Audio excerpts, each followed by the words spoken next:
David, of course, we know that this is, I don't think there's any question it's the toughest schedule in the country, but we actually got some kickoff times and some networks announced here just in the last 3 or 4 days. So we're looking at, of course, that triple header on ABC that's going to be mammoth with Clemson, Georgia's the lead in, and then the Notre Dame Texas A&M game on the other bookend. But Miami, of course, at the Swamp for a 3:30 Eastern on ABC.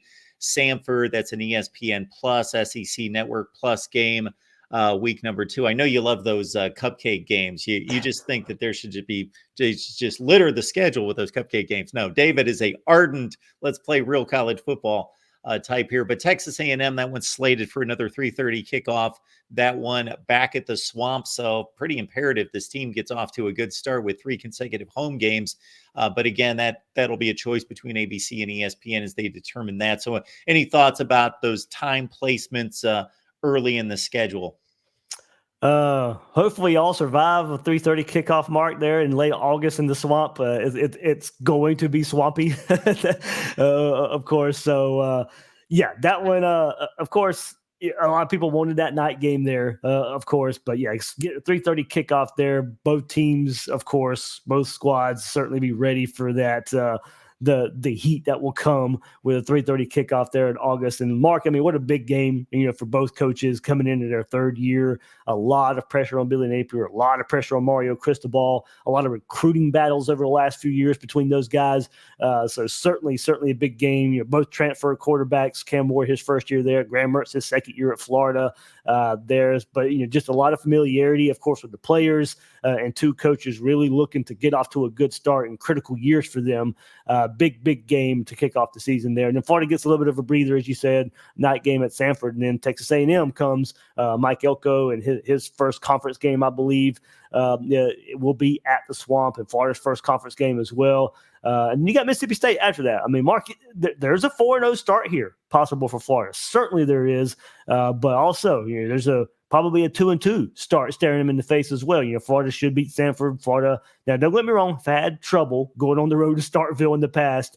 And even with some better teams under Steve Spurrier and Ron Zook, and guys go there and lose games. We've seen it over the years. So, but with a first-year staff there, you'd expect Florida to go to Starkville and get a win there. So, a 4-0 start, of course, with the back half of the schedule would be huge for Florida. Get off to a good start, get some kind of pressure off Billy Napier as well. Then you got a bye week in UCF, very, very tough schedule. Out of conference opponent there for Florida. If there is pressure on Billy Napier, one way to ramp that up, Mark, is to go lose to Gus Malzahn in Central Florida.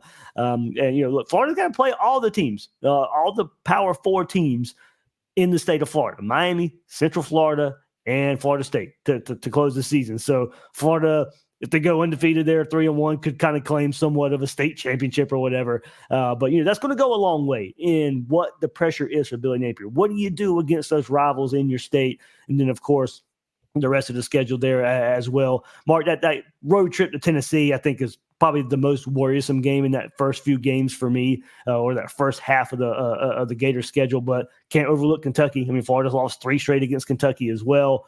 And then another bye week before they go to that gauntlet of Georgia, Texas, LSU, Ole Miss, Florida State. I mean, Mark, those last 5 games, all 5 of those teams were fighting for conference championships, college football playoff spots toward the end of last year. Now Florida has to play all 5 of them in a row.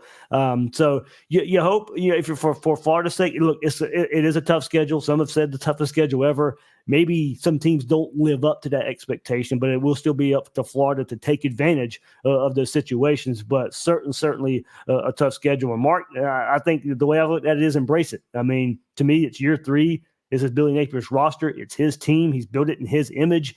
If this thing is headed in the right direction, we should see improvement no matter what the schedule is. And the other kickoff and network announced the Georgia game. That's either going to be an ABC or ESPN. So just to enlighten some folks out there, the deal is that they can set up the first couple of weeks of the season, and then some of the real marquee matchups, whether that's Ohio State, Michigan, they can lock in. But basically, it's a week and a half determination prior to that Saturday where the networks determine, okay, these are the best matchups. This is where we're going to put the ESPN game versus the ABC versus ESPN2 versus the SEC network and so forth. That happens on the Monday prior to the weekend before those particular matchups. So we will see those play out the rest of the season.